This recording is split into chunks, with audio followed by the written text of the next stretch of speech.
Shalom, Ruth. Hi, Dורון. Nice to have you here. Thank you so very much, because I want to start by thanking you, Ruth, for the chance of letting me creating this documentary movie about you regarding your life in the time of World War II, and particularly in the time of the Holocaust, Shoah. So thank you, Ruth. Please tell me, what is your name today and what is the name that you were born with?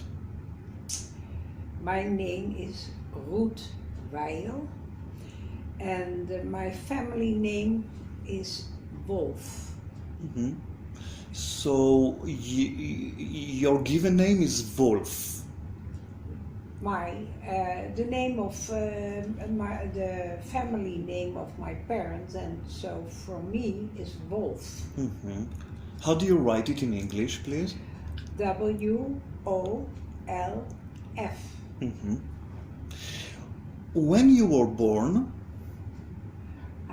I have been born in 1941, the 7th of February, in Amsterdam. Mm-hmm. 1941. Mm-hmm.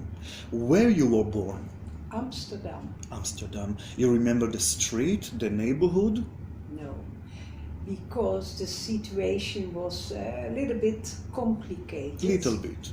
Yeah, my parents lived in Rotterdam, but because the parents of my mother lives in Amsterdam, her mother would love to let her daughter give birth in Amsterdam, so they went to Amsterdam. But I have been born in Amsterdam, and then they went back to their home in Rotterdam. Mm-hmm. Who were your biological parents? My mother's name is Juliana, Eva, Frederike, Frank. Frank. Yeah, and my father's name is Karl Wolf. Your mother's last name is Frank, exactly as the name of Anna Frank. Yeah, it was a quite common name.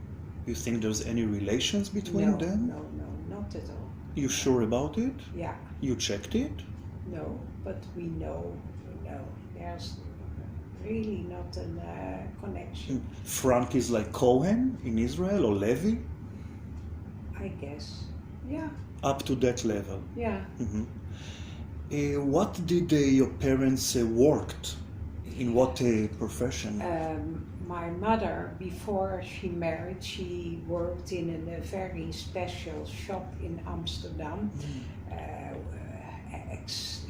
Expensive shop, and she was on the department of selling hats.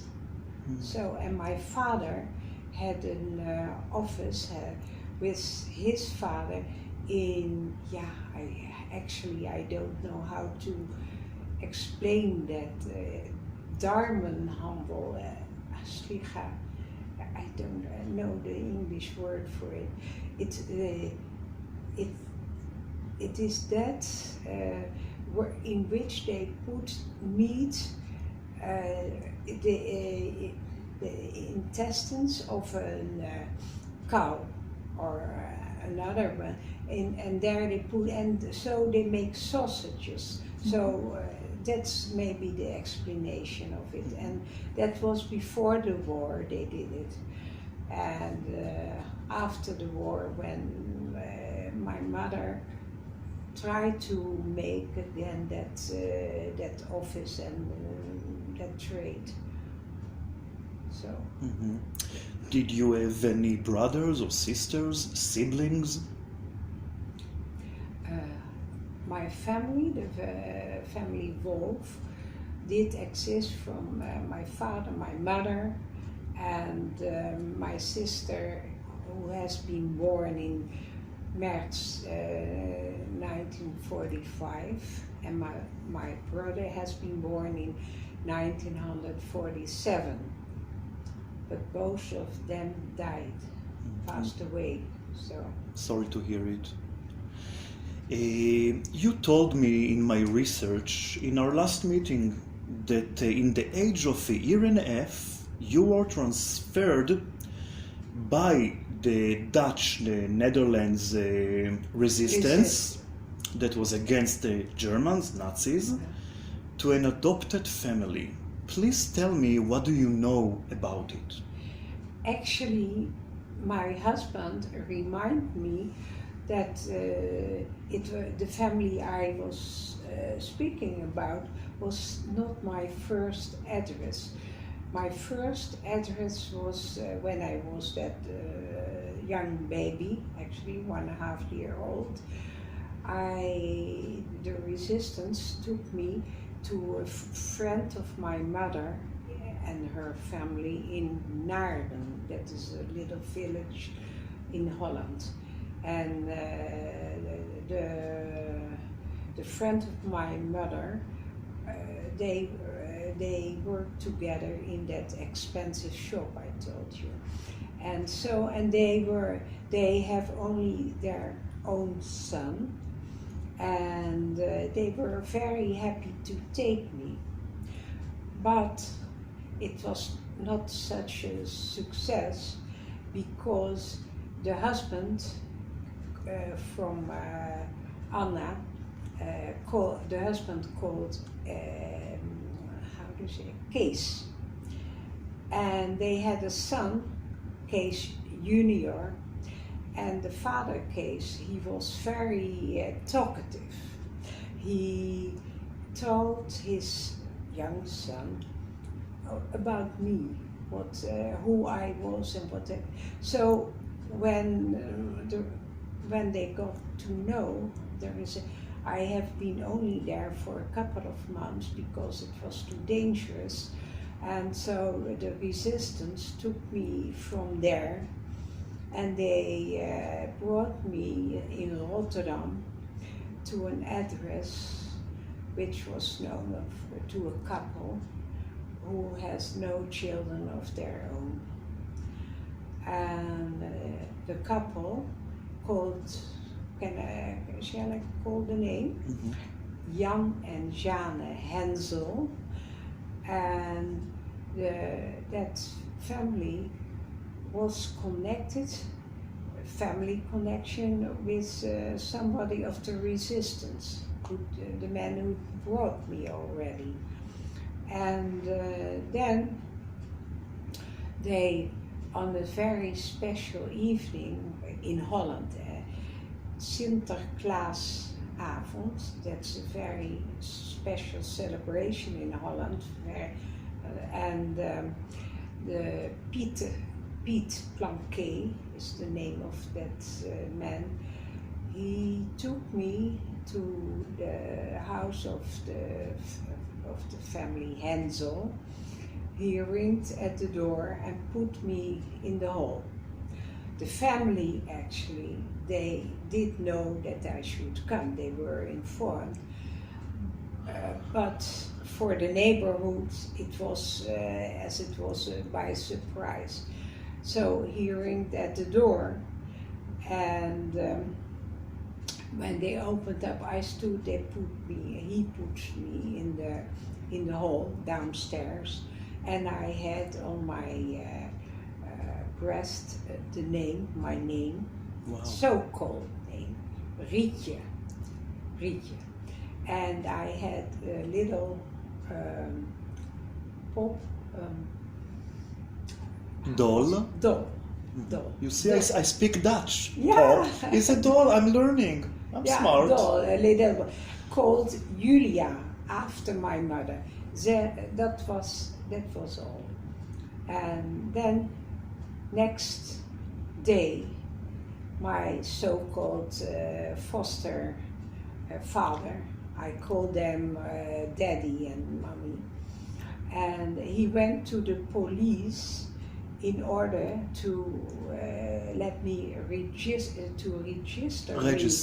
you. That I was officially in their house. I was called, how can you say that, found. You know, they found. Of course.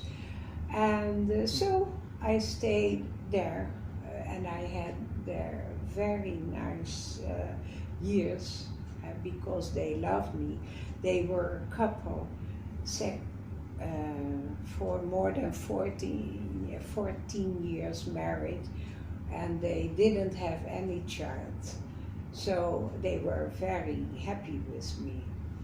And when I was big enough, I could play outside the door. In those days you could easily play in the street with other little children.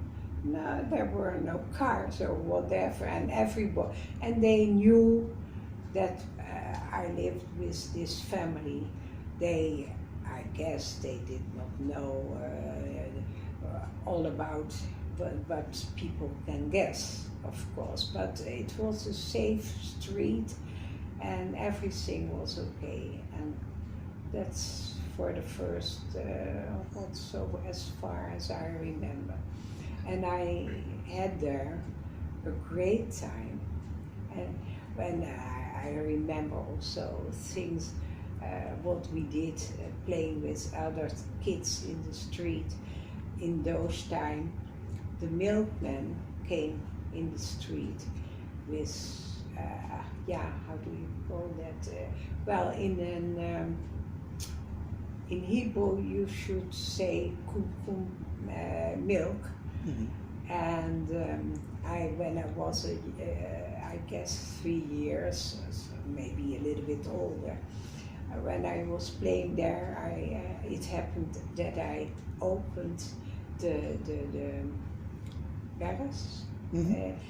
And with the milk, and all the milk came out, and I was punished very heavily, but that was for that moment, that was okay. Not okay, of course, but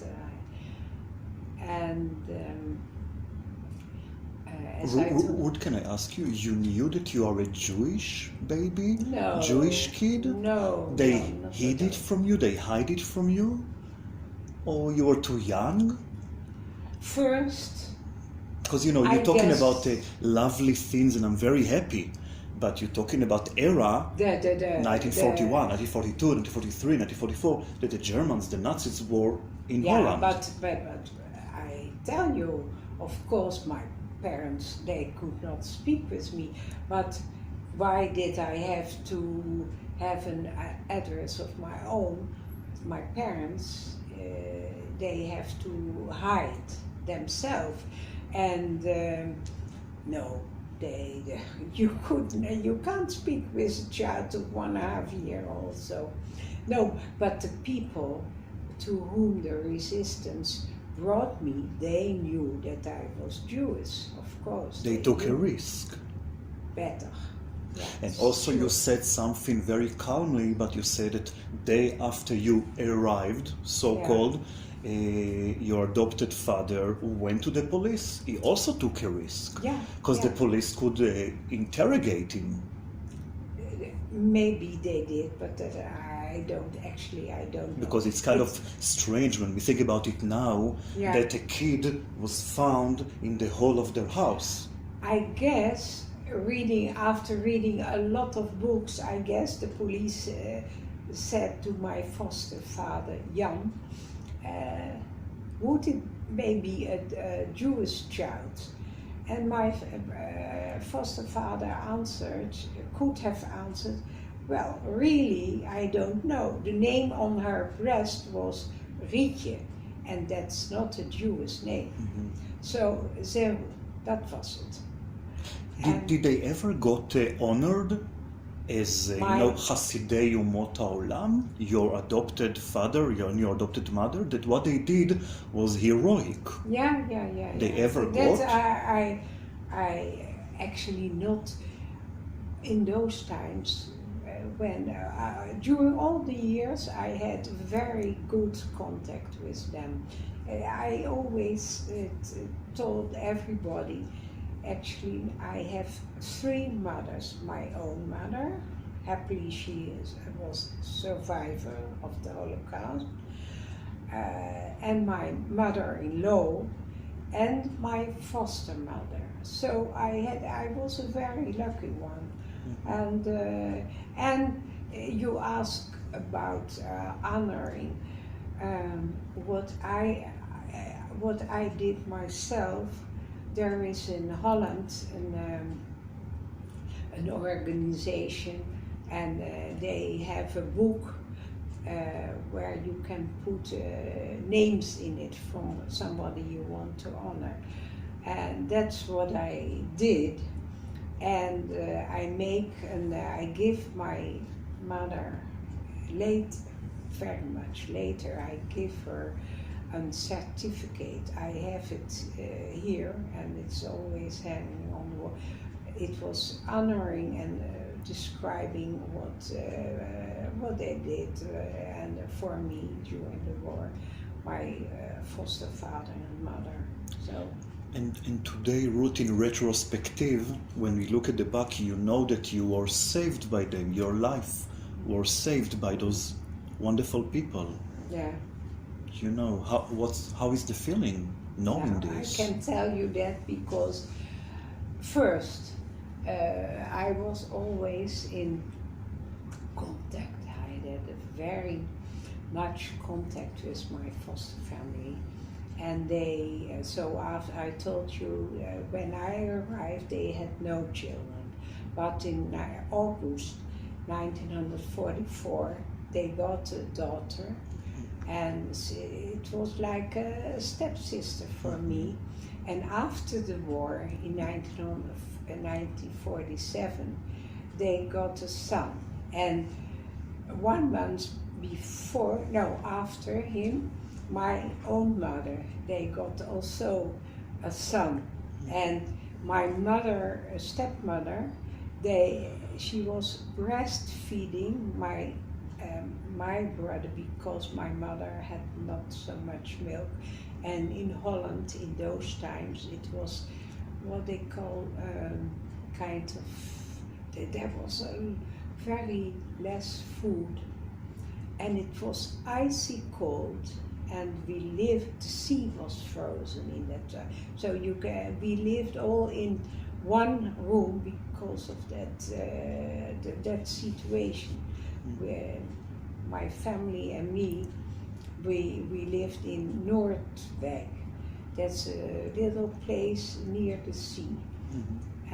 Famous place by now, and very luxurious, but in those times it was quite normal.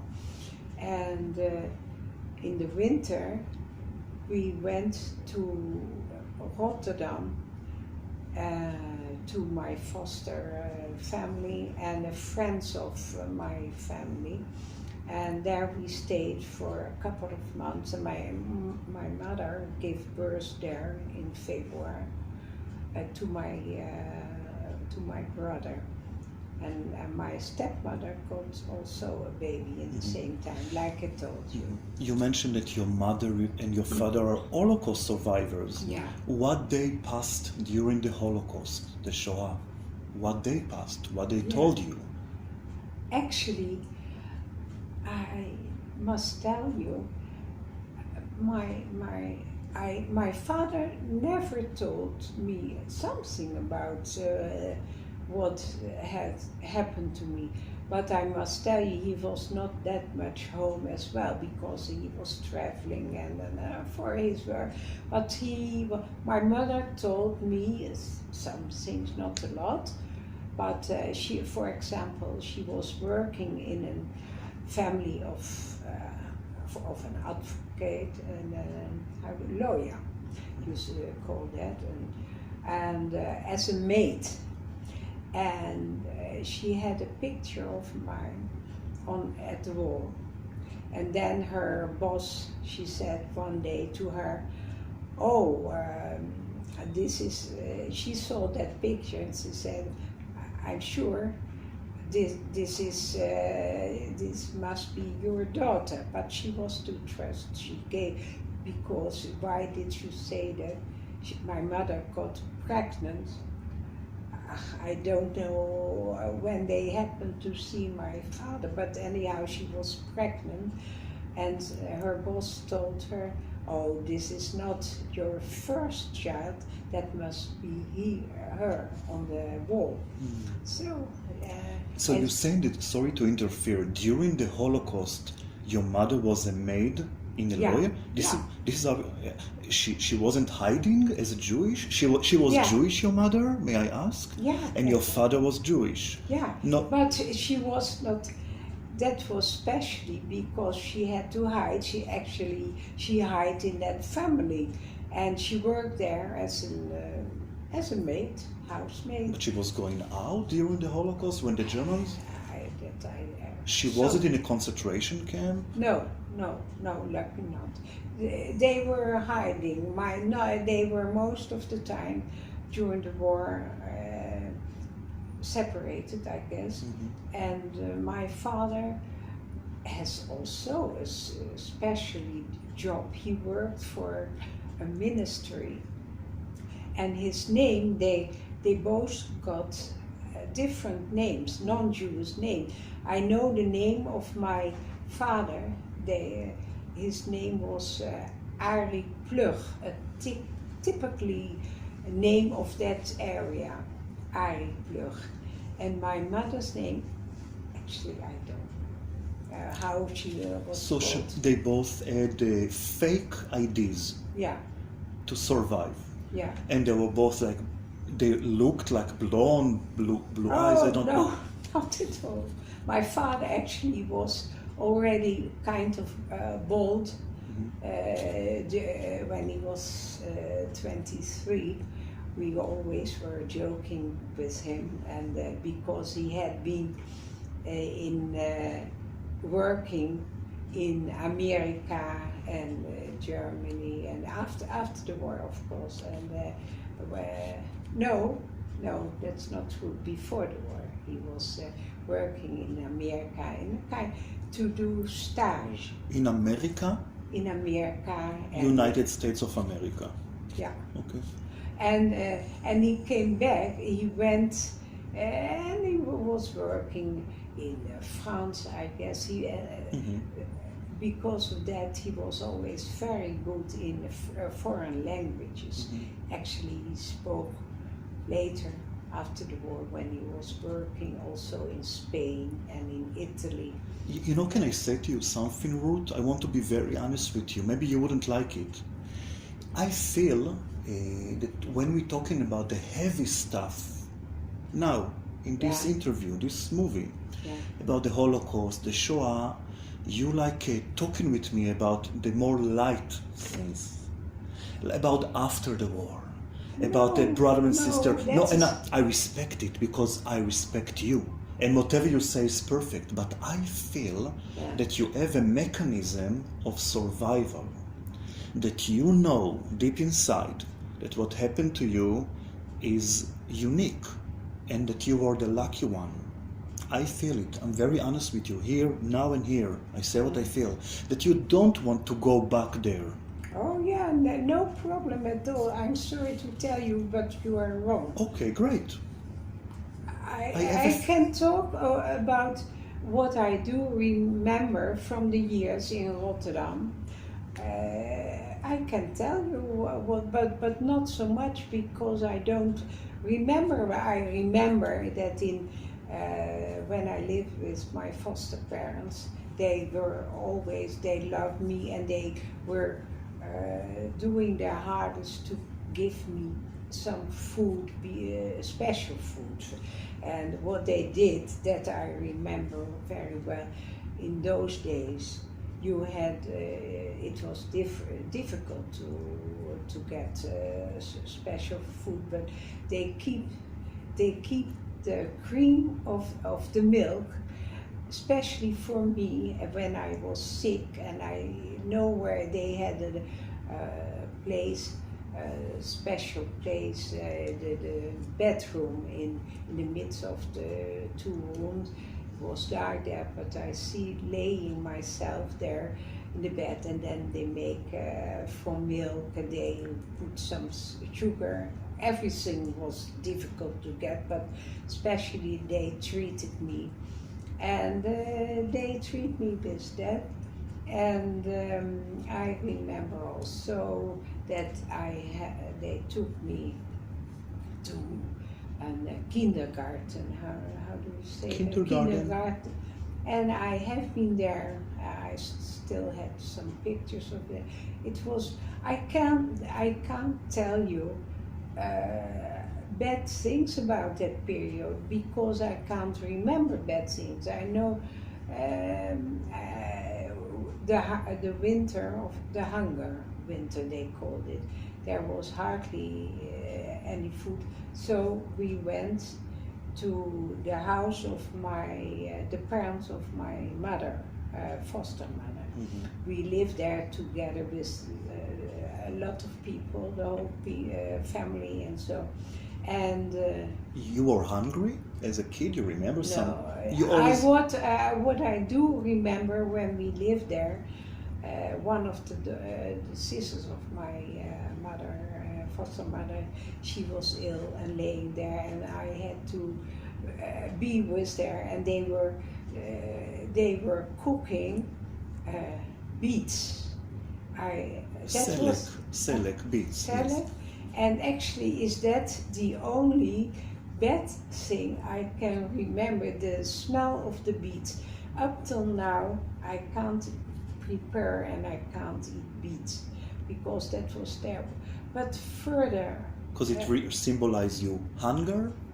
No, it symbolized the situation. There was not so much to... Many people... But I can't tell you that I remember that I felt hungry, because I tell you, everybody from the family did their hardest to treat me, they loved me all, and that was how they, all the special things, they special give me, and but I can't remember that I was hungry. No one knew the secret. I call it a secret, Yeah. Ruth. Yeah, You said that your first adopted family, the father was a talkative person, let's say. Yeah. He said to his son, so Yeah. people knew that it's dangerous. Yeah. Okay, I understand. In the second family, no one asked, who is this child? You came No. from out of nowhere.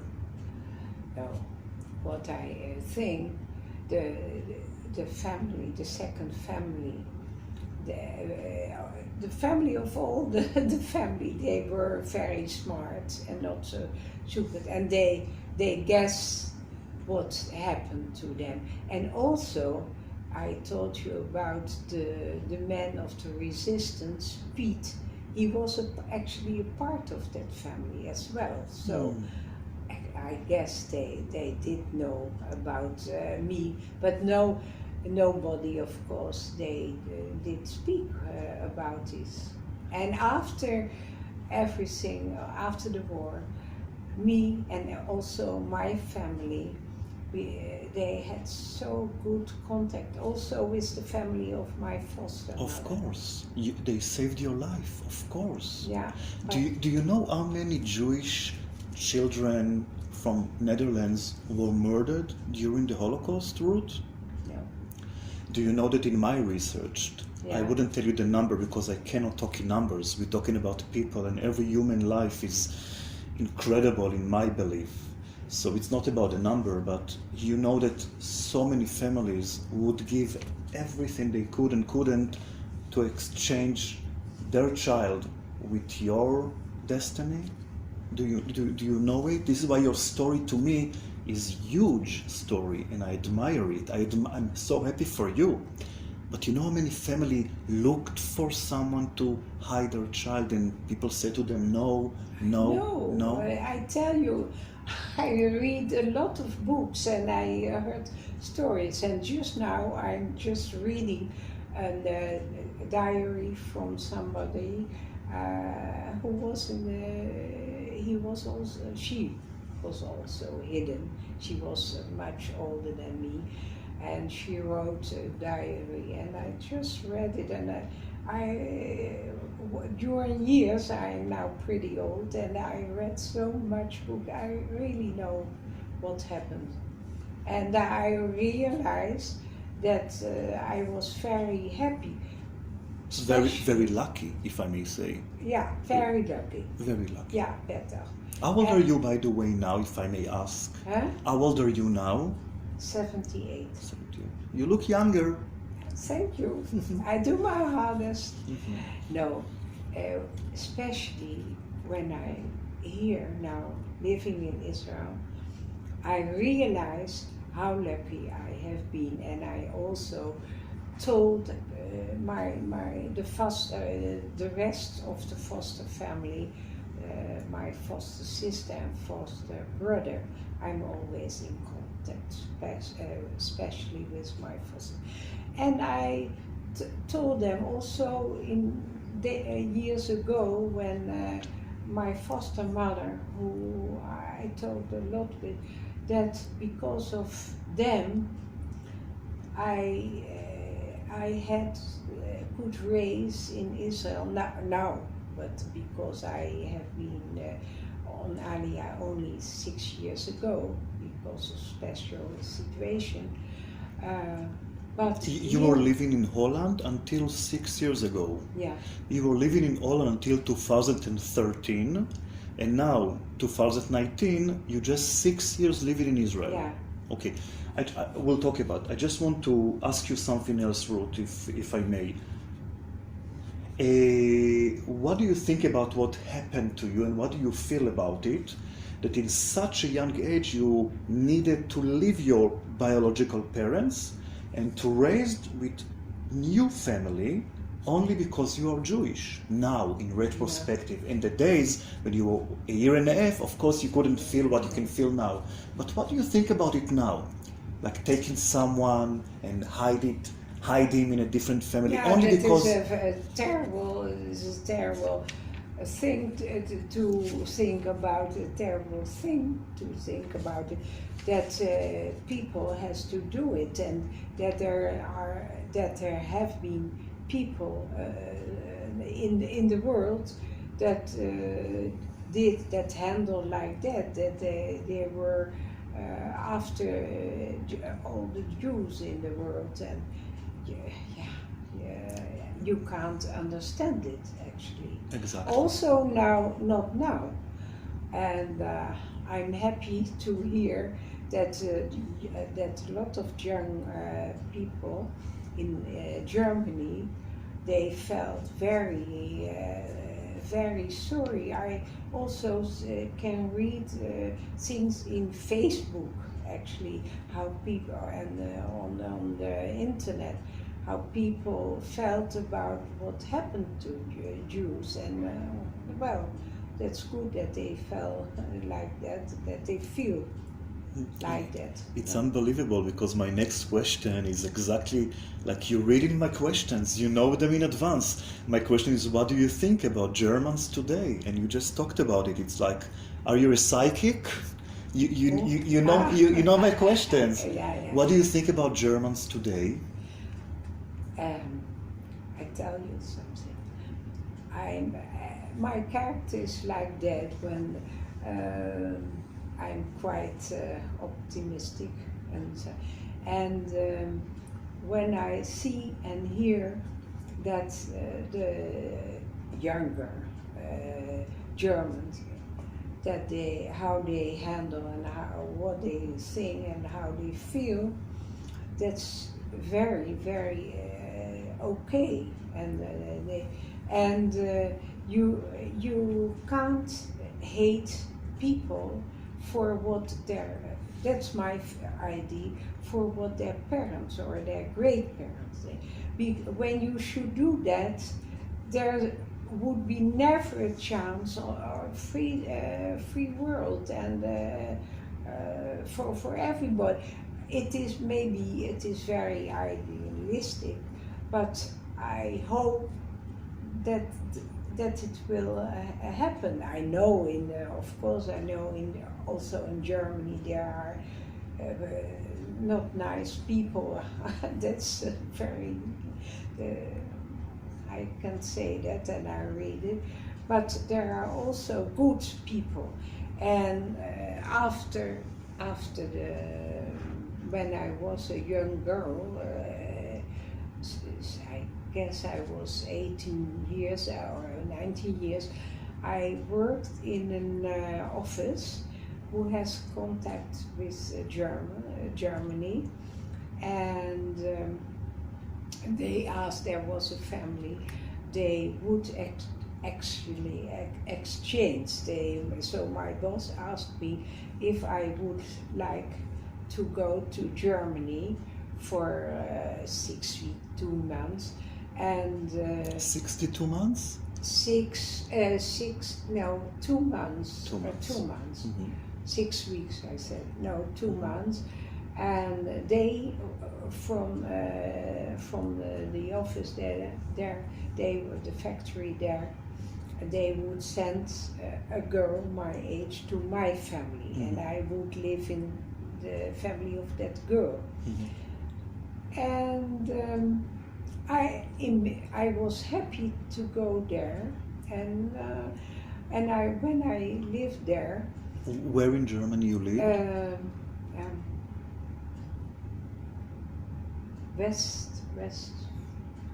I forgot, sorry. Westphalen, anyhow, no, not far from the border. And The border between Holland? Holland and Germany, Okay. yeah, Westphalen. And what happened in that family, I felt okay, and they took me, the family took me to some celebration, of course. They knew you are Jewish? I guess they knew, but we didn't speak about it. And also my boss, actually, Ludenscheid is the name, and the boss, or one of the bosses, it was a very big factory. And What you did there? What was your job? Secretary. I was working in the place where I lived, Driebergen.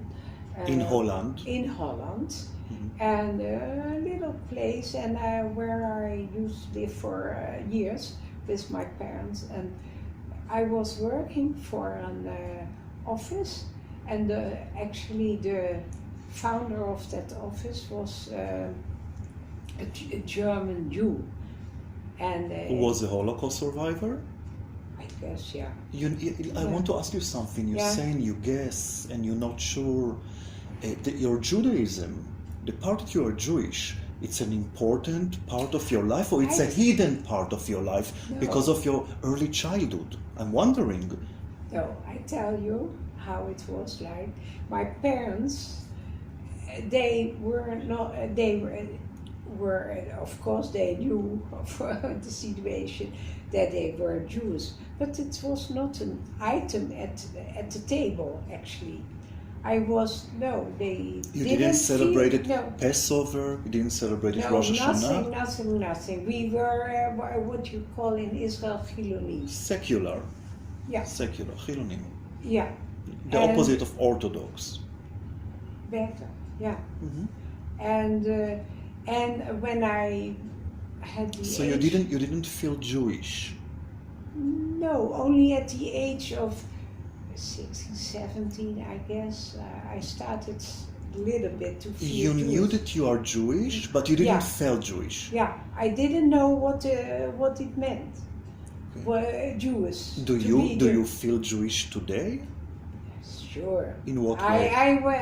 When I was about 18, 19 years, for the first time, I went with friends, Jewish friends from my parents, to Wietzo happening in a town nearby, In Holland. In Holland, and there were a lot of Jewish people, and for the first time there, I felt Jewish. You felt at home? Yeah. You felt welcomed? Yeah, I didn't feel anything.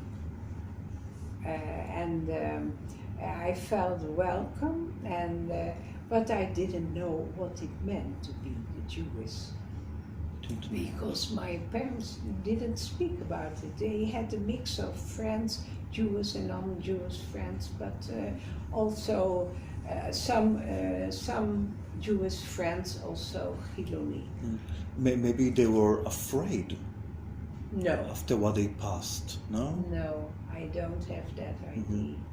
No, but I tell you something. My sister and brother, on the age of also when they 16, teenagers. 17 teenagers, they also want to go back to the roots, and that's what happened.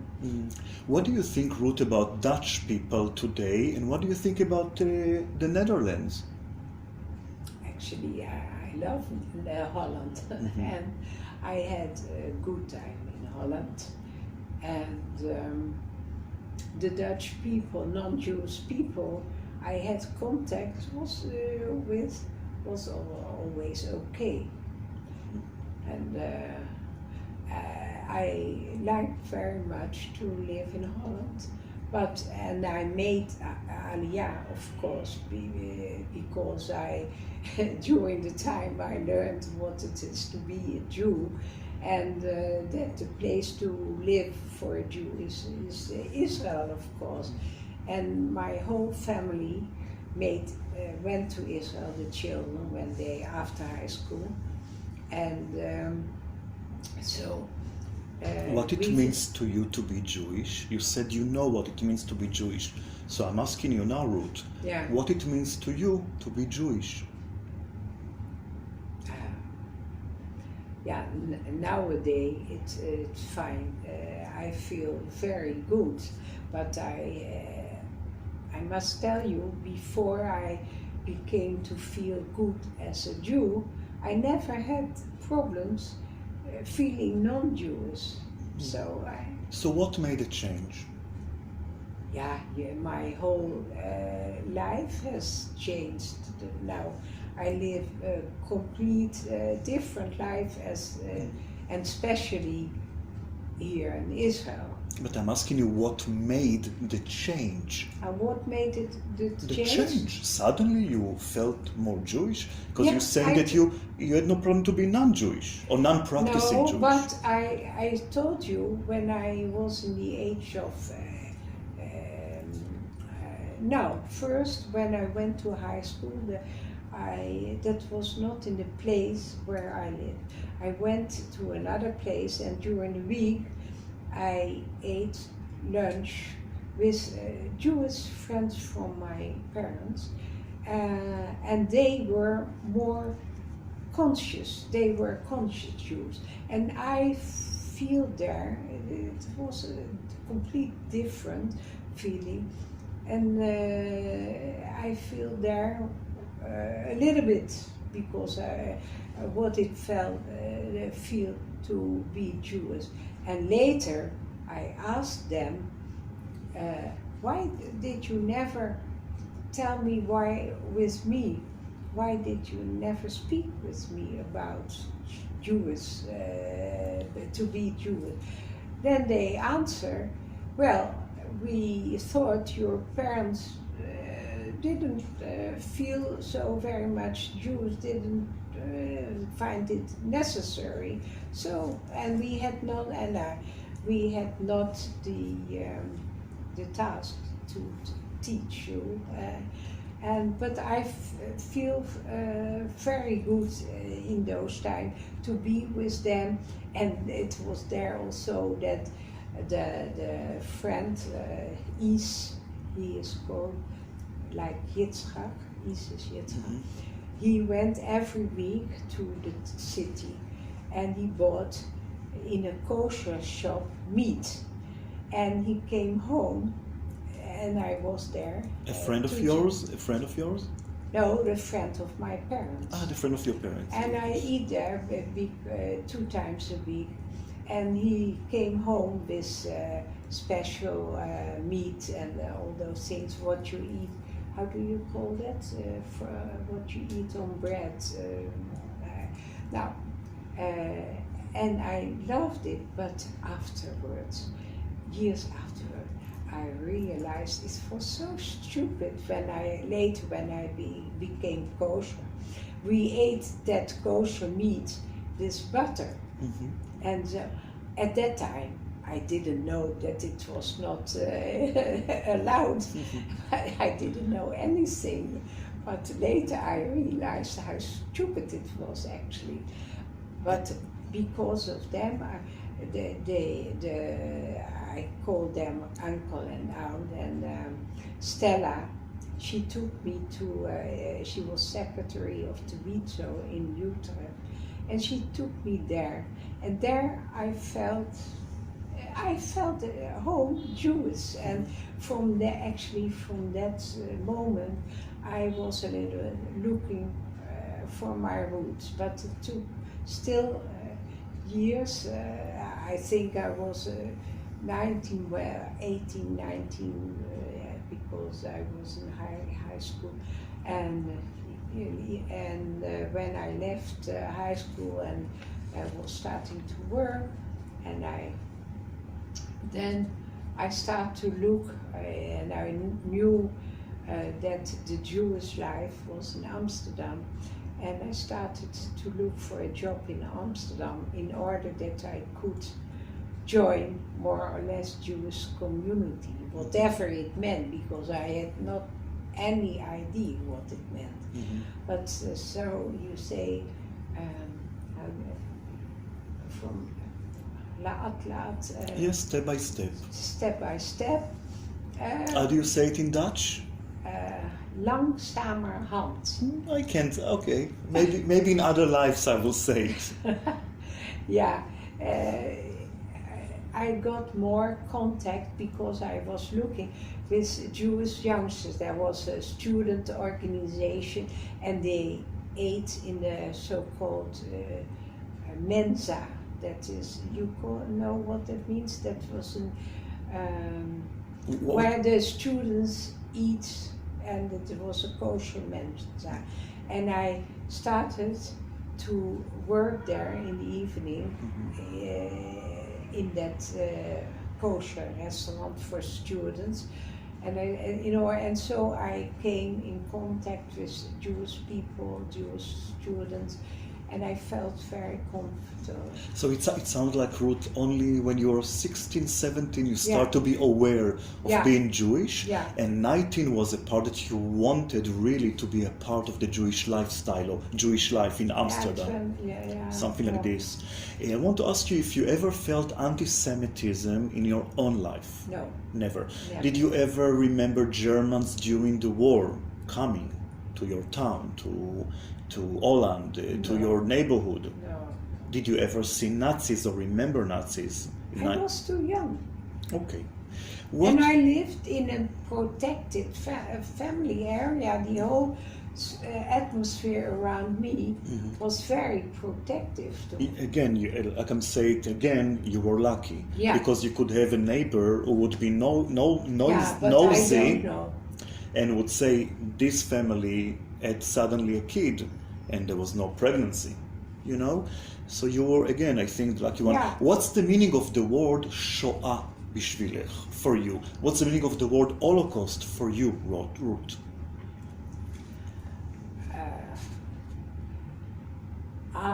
When I was big enough to realize, I realized that for me the Holocaust meant to be separated from my own parents.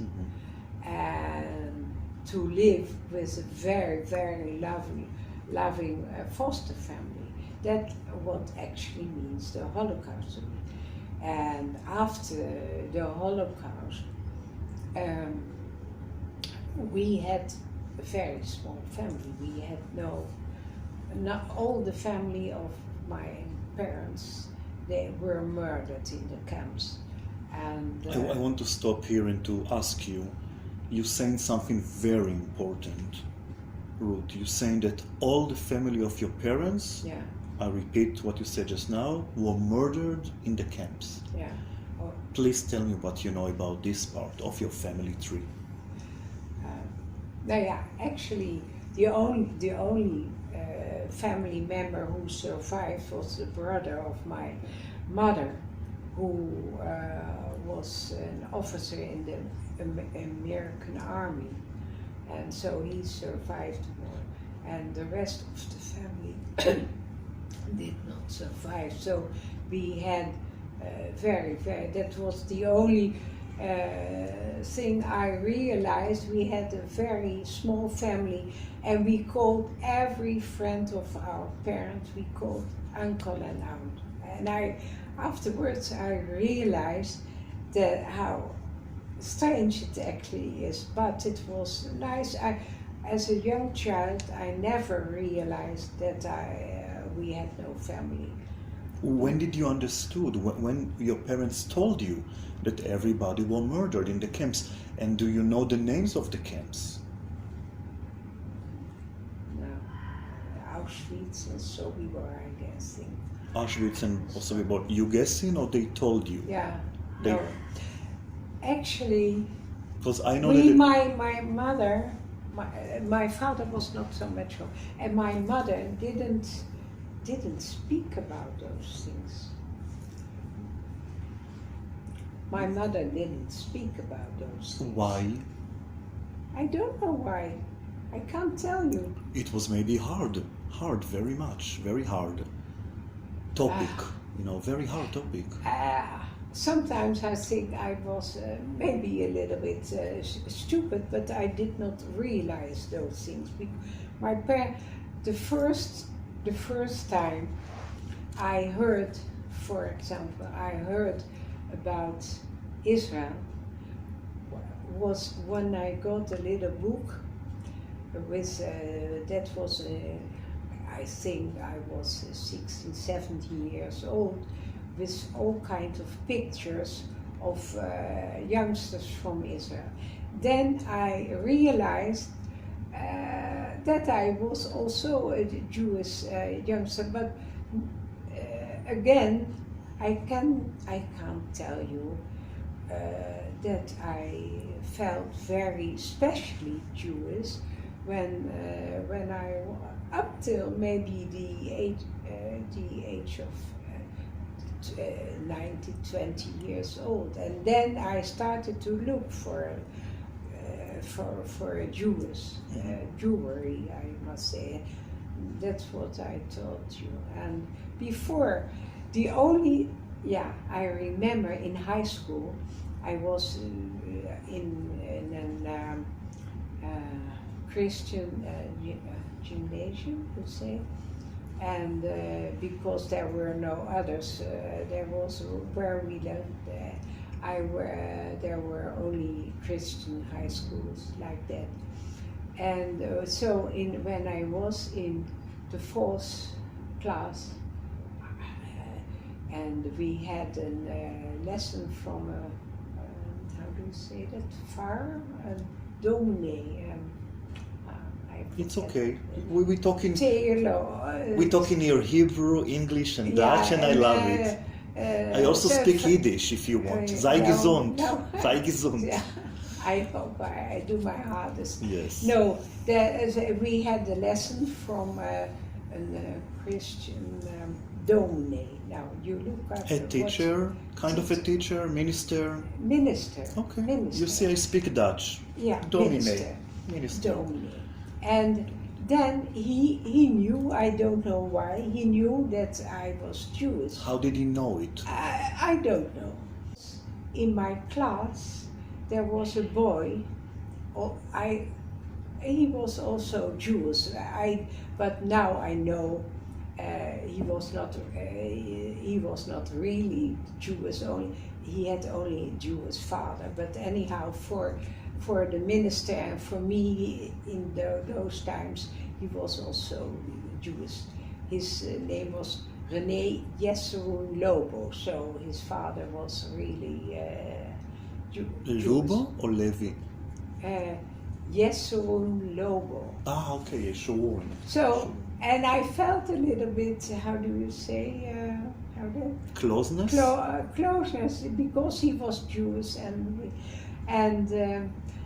But that was the only time that there was spoken about that subject. Okay, I want to ask you, you said a few minutes ago, you said that your mother didn't talk about the fact that you were Jewish or about the Holocaust. But you said before it that your family, from both your parents, were murdered. Yeah. How do you know about it? Who told you? Yeah, later my mother told, but she didn't Expand tell, the issue. no details or whatsoever. It was not I am ashamed to tell you, but it was not an item actually at the table. She told, maybe she has hidden the feelings about it, but we never told. I want to tell you something psychological, if I may, because I'm working in different fields myself. Yeah. I have the feeling that your parents had a connection with the resistance. Therefore, they took you to 2 foster families. And to me, it sounds like your parents are very brave people. They were very brave. So maybe they felt that they need to, to live in any way, and they survived the Holocaust and they were hidden and they made fake IDs. They did everything in their power to stay alive and even to save their daughter. Yeah. While their other family members weren't so lucky or weren't so brave or weren't maybe so, had the courage to, I have this feeling, what do you think about it? Because they stayed alive in any way they could. They got, and I don't know what, I later, after my parents passed away, and I look and speak here with all kinds of people during those days, I realize how few I know about those whole situation. My mother told me their parents were murdered, and I knew and I knew, for example, by chance, that my grandmother, the mother of my father, she was taken from the street one day, and she didn't like to stay hidden. She walked in the streets, stupid woman. But you said it. Yeah, I said. Maybe yeah. she just wanted to breathe some air or something. I mean. Who told you that? By the way, your father told you this, or your mother? No, my mother. I never spoke with my father about the war. By the way, in parentheses, this parentheses סוגריים. Okay, now I'm saying that I'm doing this film, Ruth, Weil, about you, exactly because of this reason. Because it's important that every story will be remembered for days to come. I would give everything to make a film about your parents, but they are not alive now. You know what I mean? Your story is important, Ruth. You understand? I'm talking with my heart and soul. Your story is incredible, Ruth. It's unbelievable, and I made many films. Your story is a remarkable story about the survival of a baby, Jewish baby, during the worst times in Holland. The worst times still today. Holland never had something like this. The Holocaust, the occupation, even of non-Jewish people, Dutch people, citizens, had terrible time. You mentioned hunger, you mentioned that you cannot stand the beet smell. Okay, I'm not saying nothing about it, it's but people, didn't have food, bread, water, clean water, you know what I mean? So your story is remarkable. Yeah, I realize all the time. And you realize how remarkable your story is? How remarkable, the level that you are a baby put in by the resistance in a hall of apartment, and they could say we changed our mind, because I read many researchers about people that did it and they changed their minds, or they promised and didn't do it, or they wanted money, they didn't get it, they put the baby outside because it's a risk. My foster parents didn't get money as far as I know. They didn't want. It even made them even more heroes in my eyes. But that I tell you again, I realize actually every day. When I live here, that's only because of them that I realize, and because I could raise together with my husband and such a big family with a lot of children, not a lot of children, but a lot of grandchildren and great-grandchildren. It's only because of my foster family. Did you meet Holocaust survivors in Holland? After the war, of course.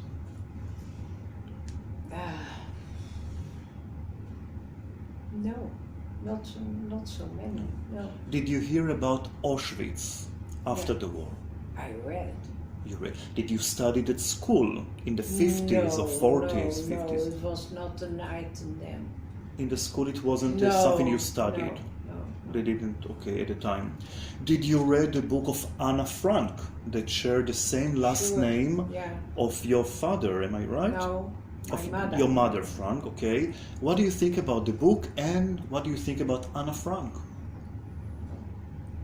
Who was a child also? Yeah, bigger than Bigger than you in like 15 years? And that is a big difference. And I think she did a good job by writing this, and now all over the whole world, and her books and what her experiences has been translated in I don't know how many languages. I don't know how many, but it's good that she has the possibility to do it. And when I was a young girl, and I remember I saw a film about her. I was really very young. I think I was 12, and then for the first time I feel I could. How do you say that? Yeah, I could think I was in her place. I could feel like that. That was the first time. Afterwards, I realized that when I grew up. But You know her end. Her end was that she was caught by a snitch. Someone, a neighbor or someone told the Germans that there's a Jewish family hidden. They came, they took everybody, and she and her sister were sent to Auschwitz, and they both died. So, because you said a minute ago, you said that, you could understand what happened to her. She was hidden in a different way than you. She was hidden in a, different place. When I saw that, it touched me, and then I feel, but later I could not, because I didn't know actually anything about this. For me, that was the first time that I heard about it. So, this life. When did you know that you are Jewish? And by who? Who told you? My parents told me, and I realized when I was in the grammar school. When I was maybe I was 6, 7, 8 years old, I was Jewish. I didn't know what it meant, but I went to a Christian school, and the headmaster, he treated me a little bit very special. People in that situation, they found it very special to meet a real Jewish girl. They were all Christians, and they felt very good about Jewish people. And in the school where I went to, a Christian school, a school with the Bible, it was, and there was, later I realized, there was a picture in the hall from a Jewish girl, and only later I heard it was a Jewish girl who was also I don't know what happened to her, but... You can guess what happened to her, no? Yeah, but she was in that... but she has been in that school, but nobody told me anything. You can guess that she maybe died in the Holocaust? I really don't know. And so they treated you good. They treated you good, you say. They treated me very good. And later, I tell you, the headmaster, we invited him to our chatna. He came to my wedding. Ah, nice. In Holland. So. Mm-hmm. Very nice. Ruth, do you think that a miracle happened to you? Oh, for sure. Yeah. Mm-hmm. Otherwise, I would not have sit here speaking with you. How do you know my next question? Tell me. It's unbelievable. It's crazy because my next question: how do you aware of it that with less luck than you had, you wouldn't be here today in Petach Tikva in the year 2019, the year that I'm making this film about you, and you could, God forbid, could be murdered in Holland like many other Jewish kids that were murdered by the Germans, the Nazis, only because they were born Jewish. Yeah. I realized that. I realize actually almost every day when I live here that is because of my foster family. And your, I would say, if I may add, your biological parents who had the courage to start this, because they were the one that made it. They contact the resistance, I guess, no? No, that I don't know, but I know they were friends. They were friends with who were neighbors of the men of the resistance. So they. Pete. Mm-hmm. Pete. Your father is also a Holocaust survivor. I don't want to mention his name, if I may, because he asked me not to mention anything related to him. But how is it to live with another Holocaust survivor? How is it to live? Actually, when you ask me this, is a good thing to live with somebody who survived the Holocaust. But we are, since our marriage, I'm more or less brought up with the Holocaust surviving, because my husband is very much a so-called victim of the war, survivor of the war. And he's talking a lot and thinking a lot of that, so I'm used to speak about it. Mm-hmm. Are you yourself defined as an Holocaust survivor today? Of course, you deserve, of course. It's the situation. Of course, you are an Holocaust survivor. How was the meeting, or if you want, the reunion with your biological parents, and how was the separation route from your adopted parents, and when it happened? On the 10th of August, my foster father, 1945, my foster father took me to the place where my own parents lived at that time, and the place is called Noordwijk. Noordwijk is a little place at the seaside, beach side. And when I came there, and I guess I remember the room, because only one thing, they had a big aron there with that vase you can see there, and that I do remember. And this vase, this blue vase, is from your parents. Yeah. Your biological parents. Yeah, and it will actually, there was a second one, but with a children's party, one fell down. But I remember, I don't know for how long, but it was difficult to be separated from my foster parents. And several times I run away from the parents' home, and I try to find out, and I run away after a tram, because I thought that would bring me back to my foster parents. That I remember. You missed them. I miss them very badly, and my my own parents, they had a very good contact with my foster parents, and they spoke about the situation, and they leave me alone. They let me get used to the new situation, because the first time I called my parents uncle and aunt. I didn't, And you were 5 years old at the time? No, not really. 4.5. Yeah, 4.5 years. The war finished when you were 4.5 years Yeah, old?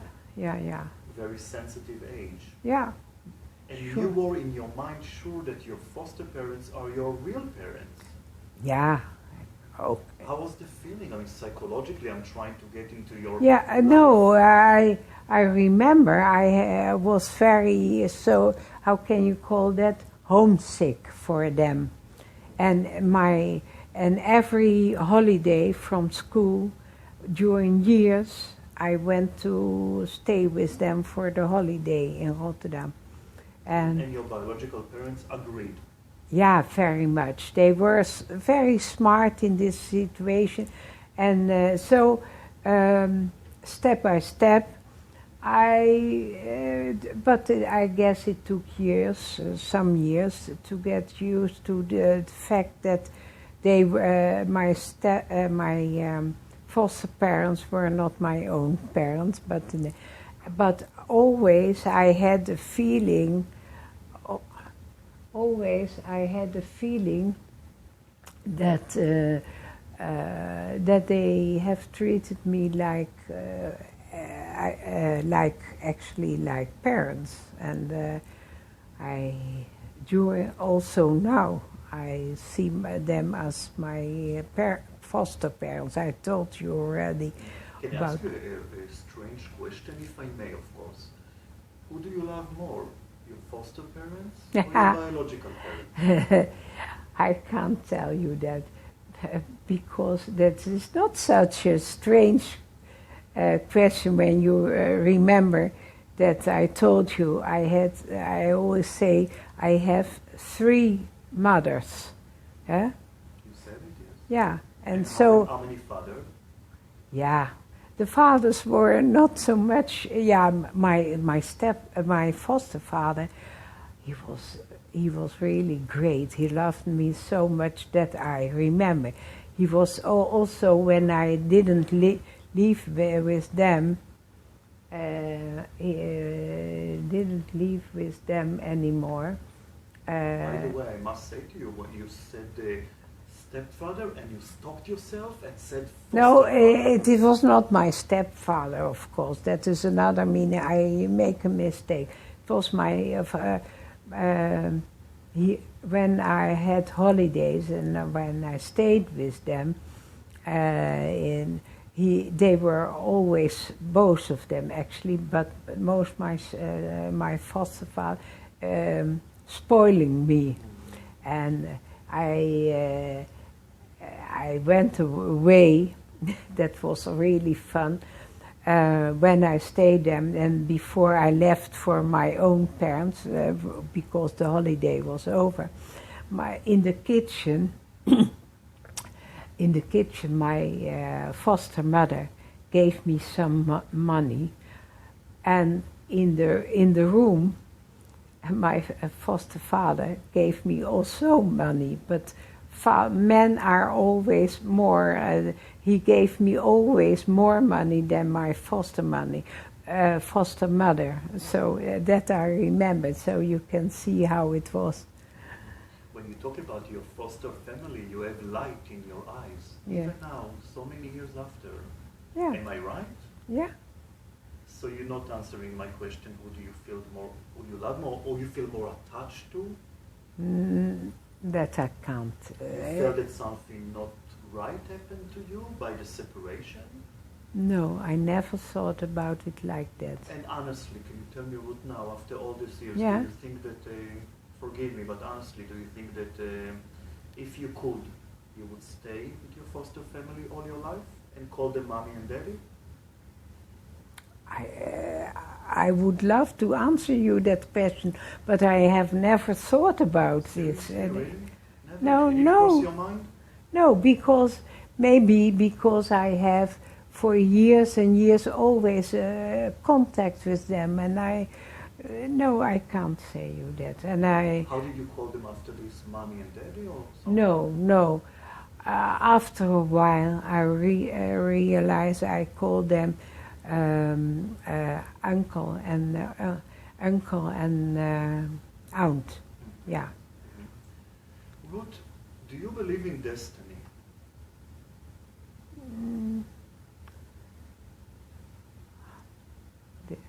Difficult question. I think yes.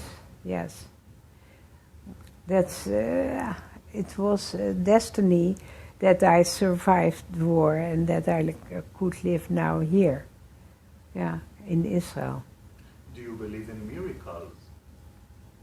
Sure. Yeah.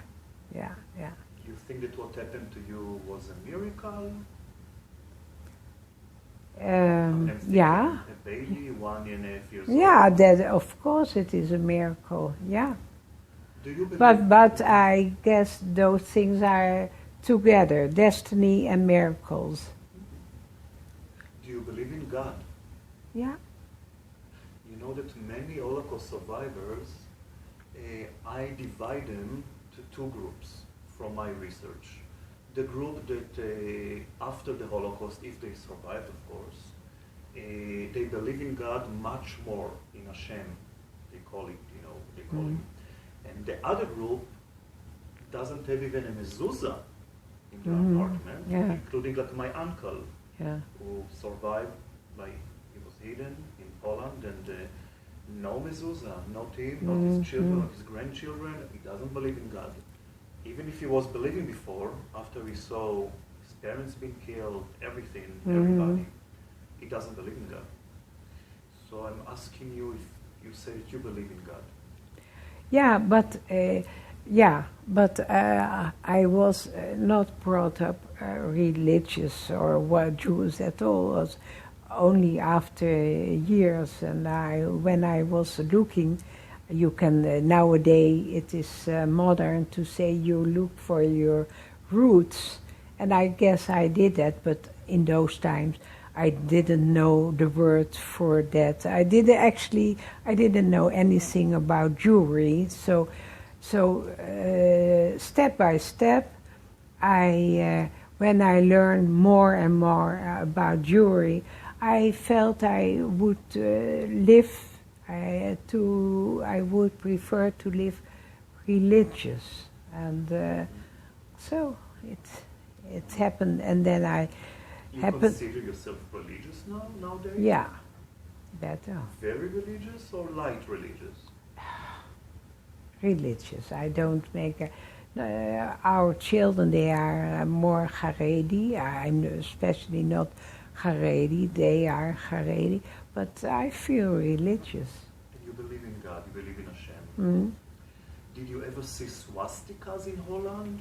Neo-Nazis? No. Okay. What do you think about Israel? I think it is the homeland of the Jews. Why? So Now, many Jews live in Holland, in the Yeah, United but States, okay, Australia, and I Canada. felt very good in Holland, but after all, it is the destiny of the Jews to live here in Israel.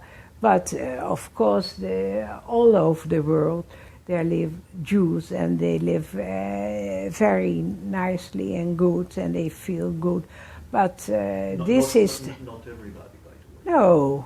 No, but I was living in New York, and what made me come to Israel was that I went to a restaurant, a sushi restaurant, a Japanese restaurant in Manhattan, and I saw swastikas there, and terrible words. Yeah. And I saw a swastika with a red lipstick in the subway with terrible things written in Yeah. Manhattan.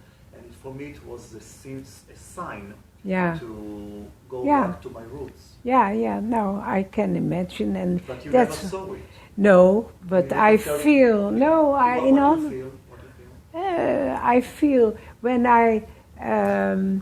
when I realized that I was a Jew and I got to live like Jews, then so in the first I told you I didn't never hear about Israel. Only when you were 16, 17 in Vitz? Only then, but it was very far away. I did never hear about it, Israel, in those times. You must realize I'm now 78, so in the long ago, and Israel was not in the, you can say in the picture of the Dutch people. So. Did you ever hear Ruth about Etty Hillesum? She was a Jewish writer, Dutch Jewish writer, that wrote a diary that really have changed my entire life. And she was murdered in Auschwitz in 1943. Did you hear about her? Did you read her book? Actually, of course I heard about her, but I... Please, Ruth, yes.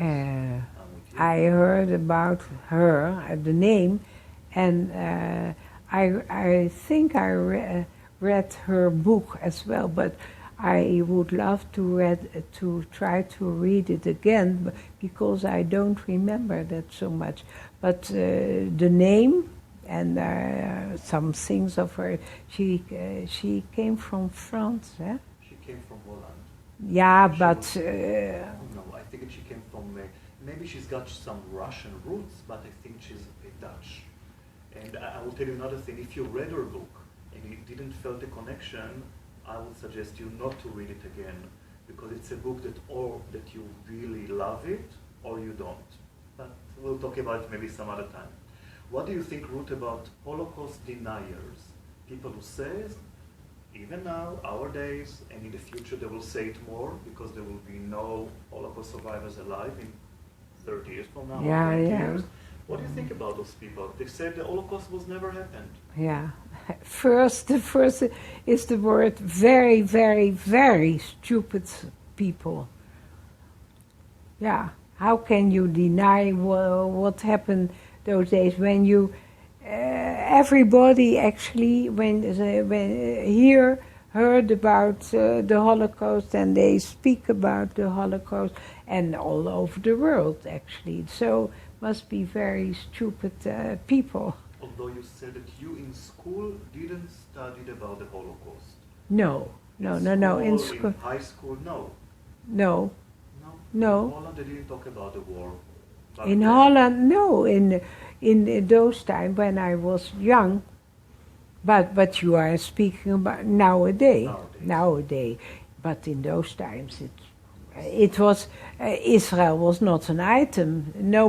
I didn't hear about Israel until I was maybe 15, 16 years old. You told me. So you said that Holocaust deniers are stupid in your opinion. Yeah, and how can they? Well, because you hear and you can read, and everybody told about the Holocaust, was speaking about. So when you denied, I can't. Maybe you can suggest another word, but I think they are stupid, and also that's the second afterthought. Maybe they are also anti-Semitic. Anti-Semitic. Yeah. Now that is, of course. Ruth, in relation to this question, my last question, how do you think that the Holocaust, the Shoah, will be remembered in 100 years from today? We are now in 2019, in Tחקיר, Israel. What do you think? How people will remember it? I mean, there will be no Holocaust survivors like yourself. Yeah. I mean, I wish you will live Even 120. in 100 years from Yeah. now, I wouldn't be here. So, how do you think people will remember the Holocaust when people from that time, wouldn't stay alive? I guess from the books and the films. Of what we're doing right now. No. Yeah. So it is good, and it's also good. My husband make something very extended, and it is in the Yad Vashem and all those. That is, I guess, that is the only reason to make and to do those things like this. For our children, our grandchildren, for the generation, yeah. That's the only way they can know. My last question, Ruth, is if there's anything else you want to share the viewers in this film about the Holocaust that we didn't speak about. It's your chance. If there's any motto, last sentence, or anything you want to, because I learned myself that a lot of Holocaust survivors, they don't even understand how much power they give to people. Even you, in your life story, I don't know even now if you understand how much power you give to people that will see. I moved by the time I spoke with you. It's less than an hour and a half, I think. I'm really moved. Yeah. I mean, a miracle happened to you. Your parents, your biological parents had the courage. The resistant had the courage. Your step-parents, your first parents, had the courage. Your neighbors in your neighborhood were helping you as a baby, not to open their mouth and to snitch and to say there's somebody that we don't know where she came from, check it out, You were lucky, and your story excited me, really. You don't understand even the level. I'm so honest with you. I'm almost going to cry, and I did so many movies because I know so many people who will give everything to exchange with you, up to the level that I heard people that looked for families and they lost their children, So I just want to know if you have anything to say to our viewers, giving them hope. Yeah, I would finish to say, and from my point of view and you can learn that luckily there were, and I believe there will always be good people in the world. And to look for them, to see them. You can say it also, maybe, you have to look for the bright side of the world. When you look through a window and you look outside and there is rain or there are clouds and so, and then you have to look to the left side where would be the sun, and that's also my feeling in my life. I'm always trying to look to the bright side, and I'm happy I got, that's maybe it sounds strange, but I'm happy I got the optimistic character to do that. Because when you don't got it, when you have been born, you can't help it so much. Ruth, I want to thank you so much for sharing with me and with the people that will see the movie, and there will be a lot, I have a feeling, your life story, and again, it's incredible. And how do you say I love you in Dutch? I want to learn to say to you, to bless you. Ik hou van jou. Ik hou van jou. Okay. So Ruth Weil, ik hou van jou. Thank you much. Thank you so I much. hope you... Thank you very much. Okay.